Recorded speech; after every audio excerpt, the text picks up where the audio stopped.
ಸರ್ಕಾರ ಅಂತೆ ಸರ್ಕಾರ ಕೇಂದ್ರ ಮತ್ತು ರಾಜ್ಯ ಸರ್ಕಾರಕ್ಕೆ ಕೇಂದ್ರ ಮತ್ತು ರಾಜ್ಯ ಸರ್ಕಾರಕ್ಕೆ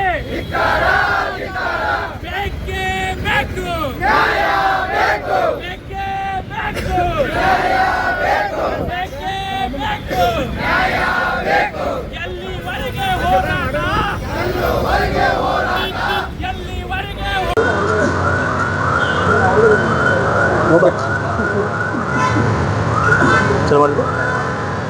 ಇವತ್ತು ಬೆಳಗಾವಿಯಲ್ಲಿ ಒಂದು ಉಗ್ರ ಸ್ವರೂಪವಾದ ಹೋರಾಟನೇ ಅಂತ ಹೇಳ್ಬೋದು.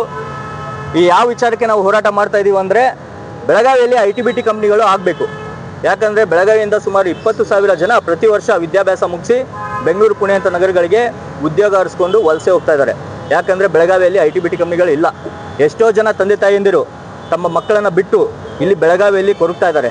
ಎಲ್ಲ ಮಕ್ಕಳು ಪುಣೆ, ಬೆಂಗಳೂರು, ಸ್ವಲ್ಪ ಜನ ಅಮೇರಿಕಾ, ಲಂಡನ್ ಅಂತ ಹೋಗ್ತಾ ಇದ್ದಾರೆ.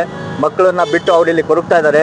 ಬೆಳಗಾವಿಯಲ್ಲಿ ITBT ಕಂಪ್ನಿಗಳು ಮಾಡೋದ್ರಿಂದ ಬೆಳಗಾವಿ ಸರ್ವಾಂಗೀಣ ಅಭಿವೃದ್ಧಿ ಆಗೋದು ಅಲ್ಲದೆ ಬೆಳಗಾವಿಯ ಕನ್ನಡಿಗರಿಗೆ ಉದ್ಯೋಗ ಸಿಗುವಂಥ ಕೆಲಸ ಆಗುತ್ತದೆ. ಇದು ಒಂದು ಮಹತ್ವದ ವಿಷಯ. ಯಾಕಂದರೆ ಬೆಳಗಾವಿಯಲ್ಲಿ ಕಂಪ್ನಿಗಳು ಆಗಲೇಬೇಕು.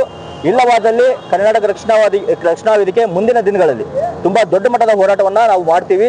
ಇದು ಸರ್ಕಾರ ಎಚ್ಚೆತ್ತುಕೊಳ್ಬೇಕು. ಯಾಕಂದರೆ ಇದನ್ನು ಸ್ವಲ್ಪ ಸೀರಿಯಸ್ ಆಗಿ ತಗೊಳ್ಬೇಕು ಸರ್ಕಾರ. ನಾವು ಇದನ್ನು ತುಂಬ ಒತ್ತಾಯಿಸ್ತೀವಿ. ಬೆಳಗಾವಿಯಲ್ಲಿ ITBT ಕಂಪ್ನಿಗಳು ಆಗಲೇಬೇಕು. ಆ ನಿಟ್ಟಿನಲ್ಲಿ ಇವತ್ತು ನಾವೊಂದು ಸಾಂಕೇತಿಕವಾಗಿ ಒಂದು ಸಮೋಸ ಅಂಗಡಿಯನ್ನು ಚೆನ್ನಮ್ಮ ಸರ್ಕಲಲ್ಲಿ ಮಾಡಿ ಒಬ್ಬ ಇಂಜಿನಿಯರಿಂಗ್ ಓದಿರುವಂಥ ಹುಡುಗ ಸಮೋಸ ಮಾಡ್ತಾ ಇರೋದನ್ನು ನಾವು ತೋರಿಸ್ತಾ ಇದ್ದೀವಿ.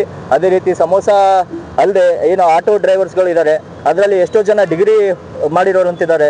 ಅವ್ರದ್ದು ಸಹ ಆಟೋಗಳನ್ನ ನಾವು ನಮ್ಮ ಆಟೋ ಘಟಕದವ್ರನ್ನ ಕರೆಸಿದ್ದೀವಿ. ಹಾಗಾಗಿ ಸರ್ಕಾರ ಇದನ್ನೆಲ್ಲ ನೋಡಿ ಎಚ್ಚೆತ್ತುಕೊಂಡು ಬೆಳಗಾವಿಯಲ್ಲಿ ITBT ಕಂಪ್ನಿಗಳನ್ನ ಮಾಡುವ ನಿಟ್ಟಿನಲ್ಲಿ ಕ್ರಮಗಳನ್ನ ಕೈಗೊಳ್ಳಬೇಕು ಅಂತ ಒತ್ತಾಯ ಮಾಡ್ತೀವಿ.